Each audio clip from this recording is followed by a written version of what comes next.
یہ جو قربانی ہے وہ قربانی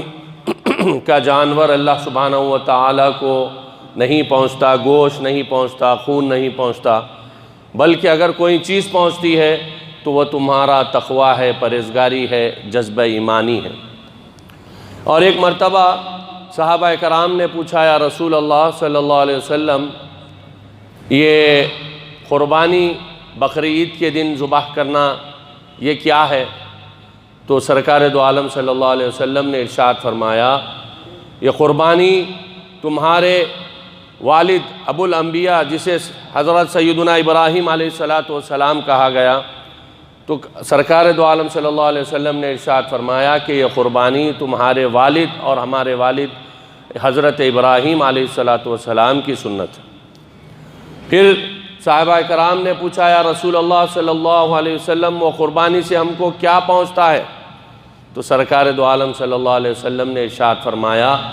کہ وہ قربانی کے جانور کے میں جتنے بال ہوتے ہیں اس کے ہر ایک بال میں آپ کو نام اعمال میں ایک ایک نیکی لکھی جاتی۔ تو میرے محترم بزرگ اور عزیز دوستو، اللہ سبحانہ و تعالیٰ کی ایک خاص فطرت ہے کہ اللہ سبحانہ و تعالیٰ نے اپنے بندوں میں سے خاص بندوں کو منتخب کرتا ہے، پھر اس کے بعد ان سے دین کا کام لیتا ہے۔ اور وہ 4 گروپ ہے، وہ اور انعام یافتہ کون لوگ ہے؟ پہلا انبیاء کا ہے، دوسرا صدیقین کا ہے، تیسرا شہداء کا ہے، چوتھا صالحین کا ہے۔ اور اللہ سبحانہ و تعالیٰ یہ بندوں کو منتخب کرنے کے بعد جب دین کا کام اس کے لیتا ہے، کیونکہ پورے دنیا میں کئی مذاہب کے لوگ ہوتے ہیں، قرآن میں واضح ہے کہ ان الدین عند اللہ الاسلام، یہ پورے دنیا کے مذہبوں میں اگر سب سے بہترین اور اچھا اور پسندیدہ اور محبوب ترین اگر کوئی مذہب ہے اللہ سبحانہ و تعالیٰ کے نزدیک تو وہ دین اسلام ہے۔ تو اللہ سبحانہ و تعالیٰ نے اپنے بندوں میں سے کچھ ایسے بندوں کو منتخب کیا، اور وہ 4 کیٹیگریز ہے، انبیاء ہے، صدیقین، شہداء، صالحین ہے۔ تو پھر آؤ، میری محبت میں کچھ ایسے امتحانات ہوتے ہیں، وہ امتحانات تم کو دینا ہے۔ پھر اس کے بعد وہ امتحان میں تم اگر پورے کامیاب اتریں گے تو پھر اس کے بعد اللہ سبحانہ و تعالیٰ تم کو پھر وہ دین کا کام اس سے اور آگے بڑھاتے جائے گا۔ ایسے ہی اللہ سبحانہ و تعالیٰ حضرت ابراہیم علیہ السلام کو امتحانات سے امتحانات کے بعد اللہ سبحانہ و تعالیٰ نے حضرت ابراہیم علیہ السلام کی اولادوں میں ایسے انبیاء کو چنا کہ وہ قیامت تک ایک مثال بنی ہوئی ہے۔ ہر نبی کے گھر والوں کی، نبی کے گھر والے بھی قربانی، دین کے واسطے قربانی، ایک تاریخ ہے اس کی۔ تو حضرت ابراہیم علیہ السلام بھی جب بچپنے میں تھے تو حضرت ابراہیم علیہ السلام کی ساری زندگی 70-80 سال کے اوپر قریب ہو گئی، اور آپ کی شادی ہو گئی تھی، لیکن اللہ سبحانہ و تعالیٰ کی عبادت، ریاضت، ذکر، اذکار سب کرتے تھے۔ لیکن ایک علمی طب کی نظر سے وہ عمر ایسی ہے کہ اولاد ہونا ممکن نہیں۔ حضرت بی بی سارہ جو دنیا کی بہت خوبصورت خاتون تھی، ان سے نکاح ہوا تھا۔ پھر اس کے بعد حضرت بی بی سارہ کے بعد حضرت بی بی ہاجرہ علیہ السلام جو آپ کے خادمہ تھے، آپ کے مشورے سے حضرت ابراہیم علیہ السلام کو مشورہ دیا گیا کہ آپ ان سے نکاح کریں، ہو سکتا ہے کہ ان کے بطن سے اولاد ہو۔ تو حضرت ابراہیم علیہ السلام حضرت بی بی سارہ کے مشورے پر، اور آپ کو اولاد کی بھی خواہش تھی، حضرت بی بی ہاجرہ علیہ السلام سے نکاح کیے۔ پھر حضرت بی بی ہاجرہ علیہ السلام کے بطن سے حضرت اسماعیل علیہ السلام پیدا ہوئے۔ پھر اس کے کچھ دنوں کے بعد حضرت بی بی سارہ کے بطن سے حضرت یعقوب علیہ السلام پیدا ہوئے، اسحاق علیہ السلام پیدا ہوئے۔ تو میرے محترم بزرگ اور عزیز دوستو، حضرت اسماعیل علیہ السلام پیدا ہونے کے بعد حضرت ابراہیم علیہ السلام وہ عمر میں تھے، اور بڑھاپے کا سہارا اولاد ہوتی تو بہت بڑی خوشی ہوتی تھی۔ بچے کو دیکھ کر خوش ہوتے۔ تو پھر ایک دفعہ یہ ہوا کہ غیب سے آواز آئی کہ اے ابراہیم، ہم دیکھ رہے ہیں کہ ہماری محبت میں آپ کی اولاد کی محبت کچھ آڑے آ رہی ہے۔ تو ابراہیم علیہ السلام نے کہا کہ اے پروردگار، یہ بیوی، یہ بچے، یہ بچہ، یہ جان، یہ مال سب تیری محبت کے آگے قربان ہے۔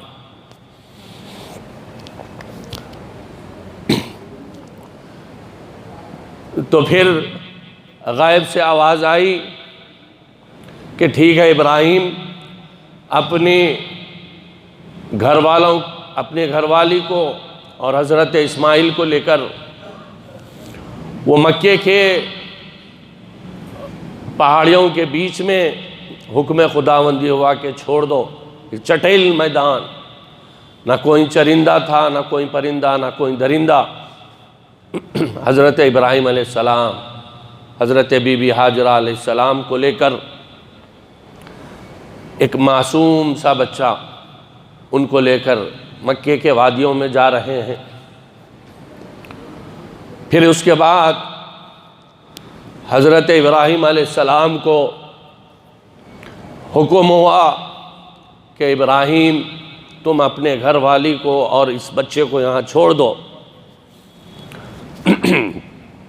پھر حضرت ابراہیم علیہ السلام حضرت بی بی ہاجرہ علیہ السلام کو اور حضرت اسماعیل علیہ السلام کو چھوڑ کر جا رہے تھے۔ تو کچھ تھوڑی دور کے بعد حضرت بی بی ہاجرہ علیہ السلام نے کہا کہ اے میرے خاوند محترم، اس چٹیل میدان میں نہ کوئی چرندہ ہے، نہ کوئی پرندہ، نہ کوئی درندہ، نہ کوئی انسان، مکے کے وادیوں میں چھوڑ کر کہاں جا رہے ہیں؟ تو حضرت ابراہیم علیہ السلام نے کہا کہ اے بی بی ہاجرہ، یہ اللہ کا حکم ہے کہ تم کو اور اسماعیل کو یہاں پر چھوڑ کر چلے جائیں۔ تو حضرت بی بی ہاجرہ علیہ السلام نے کہا کہ اگر اللہ کا حکم ہے تو ممکن ہے کہ وہ آگے کے انتظامات انہیں ہی کریں گا، اس پر مجھے بھروسہ ہے، آپ جا سکتے ہیں۔ پھر حضرت ابراہیم علیہ السلام تھوڑے دور کے بعد دیکھے کہ آنکھ سے اوجھل ہو گئے حضرت بی بی ہاجرہ علیہ السلام اور حضرت اسماعیل، آنکھوں دور سے دیکھیں، آنکھوں میں نظر نہیں آ رہا، آنکھ سے دور ہو گئے۔ پھر اس کے بعد حضرت ابراہیم علیہ السلام نے دعا کی کہ اے پروردگار، میں نے تیرے حکم کے آگے اپنے بیوی اور بچے کو چھوڑا ہے، اب تو یہاں سے اس کی حفاظت فرما، اور میں نے تیرے حکم کے آگے میرے سر کو جھکایا ہے۔ دعا کی حضرت ابراہیم علیہ السلام، اس کے بعد چلے گئے۔ پھر ہوا یہ کہ حضرت اسماعیل علیہ السلام حضرت بی بی ہاجرہ علیہ السلام جب تھے، دودھ میں، تھن میں دودھ آ رہا تھا، دودھ پلائے۔ اب ایک وقت ایسا آ گیا، وہ مکے کی سرزمین اور ریت، دھوپ، اب غذا کا مسئلہ، اس کے بعد وہ تھن میں دودھ کا مسئلہ، پھر وہ تھن میں دودھ آنے نہیں لگا۔ تو حضرت اسماعیل علیہ السلام کو پانی کے لیے جب حضرت بی بی ہاجرہ علیہ السلام نے دوڑا پانی ڈھونڈنے کے لیے، ادھر سے ادھر، ادھر سے ادھر، پھر اس کے بعد وہ بچہ دکھنے نہیں لگا، تو پھر حضرت بی بی ہاجرہ علیہ السلام بچے کو کیا ہوا یہ سمجھ کر پھر بھاگتے ہوئے آئے،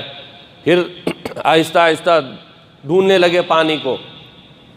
حضرت اسماعیل علیہ السلام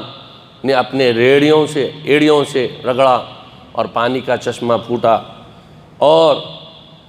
حضرت بی بی ہاجرہ علیہ السلام نے دیکھا تو کہا کہ زم زم، یعنی اس کے معنی ہے رک جا، رک جا۔ تو سرکار دو عالم صلی اللہ علیہ وسلم نے ارشاد فرمایا کہ خدا حضرت اسماعیل کی والدہ حضرت بی بی ہاجرہ علیہ السلام پر رحم و کرم کا معاملہ کرے، اگر وہ نہیں کہتی تو آج ساری کی ساری دنیا وہ پورے پانی میں ڈوب جاتی۔ تو اللہ کا فضل و کرم یہ ہے کہ آج بھی دنیا وہ پانی سے سیراب ہوتی ہے، اور وہ پانی شفا کا آپ کے لیے ہر مرض کا کام کرتا ہے، یعنی دوا کا کام کرتا ہے۔ تو میرے محترم بزرگ اور عزیز دوستو، یہاں پر اگر ہم رک کر یہ جو قربانی کا معاملہ ہے یہ واجب ہے اپنی جگہ، لیکن جذبہ ایمانی اصل ہے آپ کے لیے۔ اگر کسی کو خواب آیا کہ میاں ہم دیکھ رہے ہیں، آواز آ رہی، خواب ہو رہا کہ اپنے بیوی بچے کو ایک افریقہ کے جنگل میں چھوڑ کر آ جاؤ، تو انسان خواب تو دیکھتا ہے لیکن اپنی بیوی اور بچے کو چھوڑنا گوارا نہیں کرتا اللہ کی محبت میں۔ اگر اللہ کا حکم ہے تو میرے محترم بزرگوں اور عزیز دوستو، جتنے انبیاء علیہ السلام آئے انہوں نے کئی آزمائشیں اللہ سبحانہ و تعالیٰ نے ان سے لیا، اور وہ پورے کے پورے اس میں کامیاب و کامران اترے۔ اور ہمارا یہ معاملہ ہے کہ ہم قربانی جانور کو لاتے ہیں اور قربانی دیتے ہیں، ذبح کرتے ہیں، لیکن وہ کیسا جذبہ تھا، وہ کیسے ایمانی تھی، وہ کیسا تقویٰ تھا، اور اللہ کی محبت کیسے تھی، وہ آج ہمارے اندر پیدا ہونا ضروری ہے۔ اور آپ دیکھیں گے والد اور بیٹے کا ادب احترام اس کے اندر، آج میرے محترم بزرگ اور عزیز دوستو ادب احترام اس معاشرے سے، دنیا سے چلا جا رہا ہے۔ بیٹا باپ کی عزت نہیں کر رہا، اور احسان اس کا کیا ہے وہ بھی نہیں معلوم۔ اور یہاں پر دیکھو حضرت ابراہیم علیہ السلام جب چھوڑ کے جا رہے ہیں، دعا کر رہے ہیں، پھر اس کے بعد ہوا یہ کہ پھر حضرت اسماعیل علیہ السلام تھوڑا کھیلنے کودنے کے لگے کے برابر ہوئے، تھوڑا سا گفتگو کرنے لگے، تو پھر حضرت ابراہیم علیہ السلام کو اور ایک امتحان کا سابقہ ہوا کہ ابراہیم ہم دیکھ رہے ہیں کہ ہماری محبت میں پھر آپ کی اولاد کی محبت آڑے آ رہی، تو بولے کہ اے پروردگار تیری محبت کے آگے یہ میری جان مال اولاد بیوی بچے کچھ نہیں ہے، سب قربان ہے۔ ٹھیک ہے اپنے بچے کو ذبح کرو۔ 3 دن تک خواب، پھر اس کے بعد حضرت ابراہیم علیہ السلام اپنے لڑکے کو بلاتے ہیں حضرت اسماعیل کو، اور کہتے ہیں اے میرے بیٹے میں نے خواب دیکھ رہا ہوں، اس میں اشارہ ہو رہا ہے کہ میں اللہ کا حکم ہے کہ میں تم کو ذبح کروں، بتلاؤ تمہاری کیا رائے۔ تو حضرت اسماعیل کہتے ہیں کہ ضرور اللہ کا حکم ہے تو مجھے لے جائیے اور ذبح کریے، لیکن ساتھ میں میرا ایک مشورہ یہ ہے کہ آپ مجھے جب لٹائیں گے ذبح کریں گے تو ممکن ہے کہ ایک اولاد کی محبت آڑے آ سکتی ہے، لہٰذا آپ کیا کریے آنکھ پہ پٹی باندھ لیجیے۔ پھر اس کے بعد حضرت ابراہیم علیہ السلام حضرت اسماعیل علیہ السلام کو اپنے مکان سے لے کر جب جاتے ہیں مکے کے وادیوں میں، تو وہاں پر شیطان حضرت بی بی حاجرہ علیہ السلام کو بھٹکاتا ہے کہ ابراہیم تمہارے لڑکے کو لے جا کر ذبح کر رہے ہیں۔ پھر ادھر حضرت اسماعیل علیہ السلام کو بھٹکاتا ہے کہ اسماعیل تمہارے والد تم کو ذبح کر رہے ہیں۔ تو آج ہر حاجی جب بھی جاتا ہے رمے جمار یعنی کنکریاں اس کو مارنا بہت ضروری ہے۔ کیوں؟ وہاں کنکری مارنے کی جو جگہ ہے، حضرت اسماعیل علیہ السلام کو شیطان بھٹکایا تھا، یہی کہ تم کو تمہارے والد ذبح کر رہے ہیں۔ اور سب سے بڑا ناراض جو دن شیطان ہوتا ہے وہ رمی جمار جو حجاج جب کنکریاں مارتے ہیں وہ مقام پر شیطان ناراض ہوتا ہے سال بھر کے دنوں میں۔ تو میرے محترم بزرگوں اور عزیز دوستو، اللہ سبحانہ و تعالیٰ اپنے بندوں میں سے جو چیزوں کو آزماتا ہے تو وہ آزمائش میں وہ پورے اترنے کے بعد وہ قیامت تک ان کے نشانیوں کو باقی رکھتا ہے۔ اگر آپ آج کہیں گے، وہ ایک مثالوں کو تھوڑے ایک واقعے کو رکھتے ہوئے میں آپ کے سامنے پیش کر رہا ہوں۔ اگر کسی باپ کو خواب آ رہا اللہ کی طرف سے اشارہ ہو رہا کہ تمہارے بیٹے کو میری محبت میں قربان کرو، اور بچہ شعور والا ہے، بات چیت کرنے والا ہے، اور باپ بٹھا کر پوچھ رہا ہے بیٹا خواب مجھے آ رہا ہے 3 دن تک، اور اللہ کا حکم ہے کہ اللہ کی محبت میں تم کو قربان کرنا، تمہاری کیا رائے ہے بتلائیے۔ تو لڑکا بولتا ہمارے والد تھوڑا سرک گئے، اب وہ عمر میں حضرت جو ہے اپنے میں نہیں ہے، آخری سفر ہے، ہو سکا تو گھر کے باہر چلے جاتا، نہیں تو بابا کو باہر کر دیتے، نہیں تو قریب بھی نہیں جاتے۔ اور وہ گھر والے حضرت بی بی ہاجرہ علیہ السلام جیسی خاتون جو اللہ کا حکم ہے بالکل کر گزریے، اللہ ہم کو اس کے آگے کا راستہ نکالیں۔ آج کے دور میں وہ عورت کے جس طریقے سے ان کا جذبہ ایمانی تھا، وہ آج اگر ہم کسی عورت کو دیکھیں اگر اس طریقے سے، تو میرا شوہر دیوانہ ہو گیا، پاگل ہو گیا، گھر چھوڑ کے چلے جانا ہے، یا ان کو قریب آنے نہ کو دیو، ہماری فیملی کو دھوکہ ہے، کبھی بھی مار دے سکتے۔ تو میرے محترم بزرگوں اور عزیز دوستو، یہ جانور کو لا کے ذبح کرنے کا نام قربانی نہیں ہے، اس کے پیچھے کئی رازیں، کئی واقعات، کئی تاریخ ہے اسلام کی، اور اس کی وجہ یہ ہے کہ آپ کو ان کے جیسا ایمان پیدا کرنا، ان کے جیسی قربانی کا جذبہ پیدا کرنا، یہ اصل اہم مسئلہ ہے اور سبق ہے ہمارے لیے۔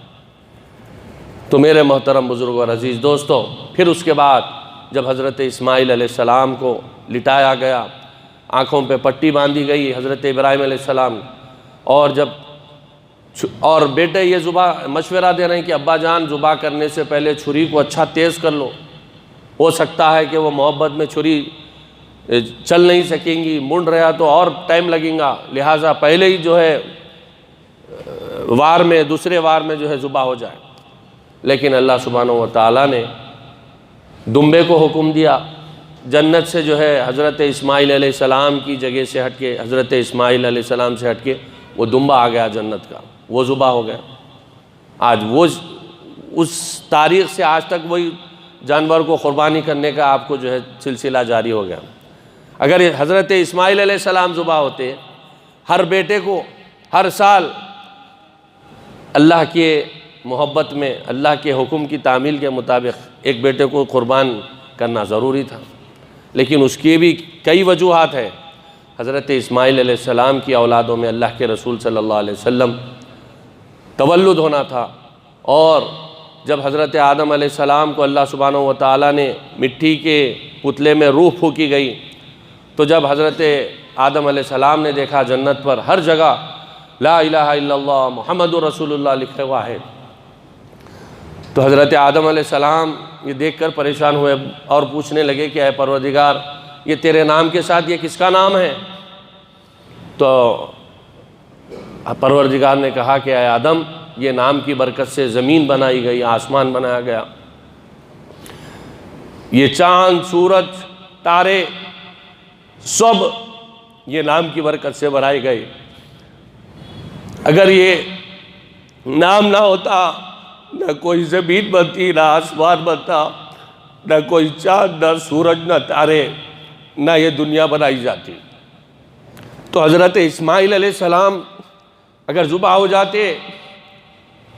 تو سرکار دو عالم صلی اللہ علیہ وسلم آپ کی اولاد سے تولد ہونا تھا، اس لیے وہاں پر بھی ایک نقطہ ہے۔ تو میرے محترم بزرگ اور عزیز دوستو، یہ واقعات کو رکھ کر اگر ہمارے اندر ایک ایسا جذبہ پیدا کریں گے، اور آپ دیکھیں، اور آج جو دین کے اوپر چلنے والا ہوتا ہے، پھر اس کے بعد جب وہ ذبح ہو گیا تو حضرت ابراہیم علیہ السلام کو پھر حکم ہوا کہ ابراہیم کا خانہ کعبے کی تعمیر کرو، پھر اس کے بعد اس کی صاف صفائیت کرو، اور وہاں پر اللہ کے بندے حج کرنے کے لیے آئیں گے، عمرے کے لیے آئیں گے، وہاں پر طواف کریں گے، تو ان کی خدمت کے لیے ہر چیز کرنے کے لیے اللہ سبحانہ و تعالیٰ نے حضرت ابراہیم علیہ السلام کو حکم دیا، اور قرآن میں حکم دیا گیا کہ وَاذْكُرْ فِي الْكِتَابِ ابراہیم، اگر تم کو واقعات پڑھنا ہے تو یہ قربانی کے حد تو حضرت ابراہیم علیہ السلام کی زندگی کا مطالعہ کرو، اور قرآن میں کہا گیا کہ اے ابراہیم، ہم جو تمہیں آزمائشوں میں مبتلا کرے تھے وہ پورے کے پورے تم اس میں کامیاب اترے۔ وَإِذِ ابْتَلَىٰ إِبْرَاهِيمَ رَبُّهُ بِكَلِمَاتٍ فَأَتَمَّهُ۔ پھر اس کے بعد حضرت ابراہیم علیہ السلام کا جو جذبہ تھا کہ اے پروردگار، مجھ سے جو کام لے رہا ہے تو میری آل اولاد سے بھی لے، اور میری آل اولاد میں ایسے فرما بردار اولاد کو پیدا فرما جو تیرے گھر کا کام کر سکے، تیرے دین کا کام کر سکے۔ اور آج آپ دیکھیں گے کہ دین کے کام کرنے والوں میں ڈاکٹرز ہے، انجینئرز ہے، MBA ہے، اور بڑے بہترین تاجرین ہیں۔ وہ لوگ دین کا کام کریں گے، وہ اچھی بات ہے، ان کو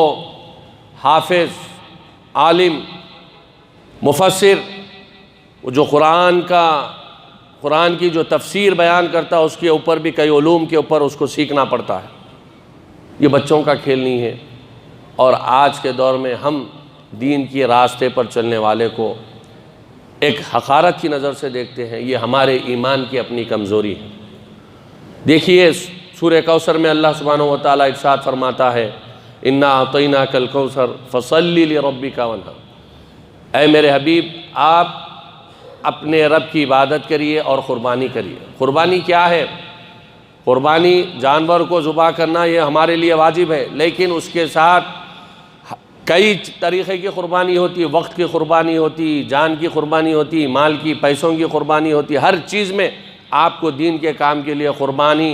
قربان کرنا پڑتا ہے۔ یہ نہیں کہ سال میں ایک دفعہ ہم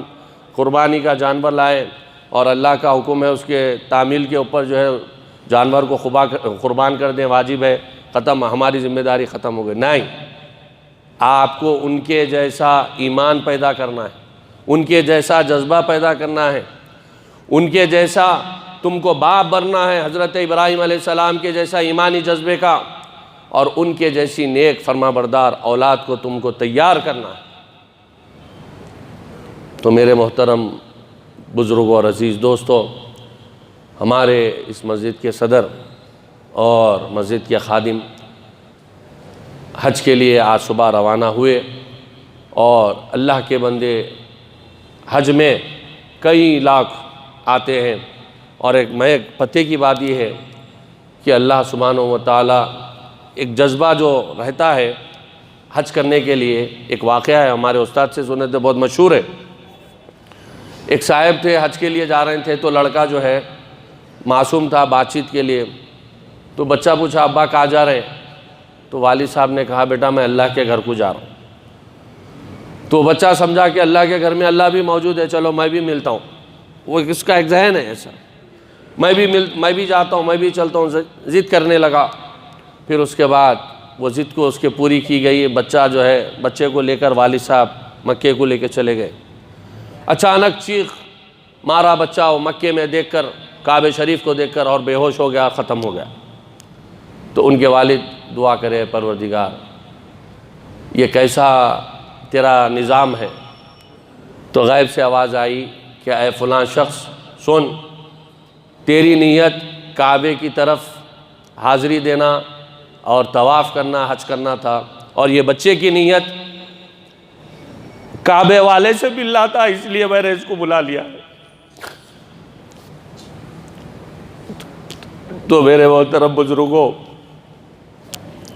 ایسی نیت ضروری نہیں ہے، لیکن جذبہ ضروری ہے، نیت بھی ضروری ہے۔ اگر ہم آئے اور اللہ سبحانہ و تعالیٰ وہ سفر کو آسان کر دیا، حج کو قبول کر دیا، اور ہمارے تحت جو ذمہ داریاں ہیں اس کو آگے پورا کریں، یہ بھی ایک اللہ کی طرف سے موقع ہوتا ہے۔ اور دوسری بات یہ ہے کہ لاکھوں حاجی جاتے ہیں، لیکن ہر کسی کا حج قبول ہونا ضروری نہیں ہے، اور کوئی کسی کو ملتا بھی نہیں کہ آپ کا حج قبول ہو گیا بولے۔ لیکن اتنا ضرور یاد رکھیے، سرکار دو عالم صلی اللہ علیہ وسلم کا ارشاد ہے کہ وہ لاکھوں بندوں میں سے ایک بندے کا بھی حج ہو جائے گا تو اللہ سبحانہ و تعالیٰ وہ بندے کے عوض میں پوروں کا حج قبول کر دیتا۔ تو میرے محترم بزرگ اور عزیز دوستو، لاکھوں لوگ حج کو گئے ہوئے ہیں اور کئی جا رہے ہیں اور سفر میں ہیں۔ اللہ سبحانہ و تعالیٰ ان کے سفر کو آسان کرے اور ان کے حج کو قبول کرے اور ان کو صحت و تندرستی عطا فرما اور ان کے بدنوں میں طاقتیں عطا فرما۔ اور یہ 10 ذی الحجہ کے جو دن ہوتے ہیں، آج 21 ذی الحجہ ہے، تو آج سے 10 دن تک سرکار دو عالم صلی اللہ علیہ وسلم نے ارشاد فرمایا کہ ہر دن ہر رات مبارک والی، قدر والی، برکت والی رات ہے اور لیلۃ القدر کی برابر کی رات ہے۔ اس میں قرآن کی تلاوت، ذکر اذکار، درود شریف، صدقہ خیرات اور گناہوں سے بچتے ہوئے نیکیوں کی طرف اور اللہ کا ذکر زیادہ کرنے کی اللہ سبحانہ و تعالی ہم کو اور آپ کو توفیق عطا فرما، اور یہ 10 دن کی اچھے سے اچھے قدر کرنے کی توفیق عطا فرما۔ یوم عرفہ کا دن جو دن ہے، پروردگار جو بھی اس دن روزہ رکھیں گا تو اس کے آگے اور پچھلے 1 سال کے گناہ معاف ہو جائیں گے۔ اللہ سبحانہ و تعالیٰ سے دعا ہے کہ اللہ تعالیٰ ہم کو اور آپ کو بلکہ تمام مسلمانوں کو نیک اور اچھی توفیق عطا فرما اور اس میں روزہ رہنے کی توفیق عطا فرما۔ اے پروردگار ہم کو سرکار دو عالم صلی اللہ علیہ وسلم کے نقش قدم پر چلنے کی توفیق عطا فرما۔ اے پروردگار ہم کو اور ہماری آنے والے نسلوں کو سرکار دو عالم صلی اللہ علیہ وسلم کے نقش قدم پر چلنے کی توفیق عطا فرما، اہدنا الصراط المستقیم پر چلنے کی توفیق عطا فرما۔ اے پروردگار ہم کو ہماری آنے والی نسلوں کو سرکار دو عالم صلی اللہ علیہ وسلم کا عاشق بنا، غلام بنا۔ اے پروردگار ہم کو اچھا سے اچھا قرآن کی تجوید سے قرآن کی تلاوت کرنے کی توفیق عطا فرما، اس پر عمل کرنے کی توفیق عطا فرما، اس کو سمجھنے کی توفیق عطا فرما۔ اے پروردگار ہم کو سرکار دو عالم صلی اللہ علیہ وسلم کی شفاعت نصیب فرما، ہمارے ان دعاؤں کو نبی کریم صلی اللہ علیہ وسلم کے صدقے طفیل میں قبول فرما۔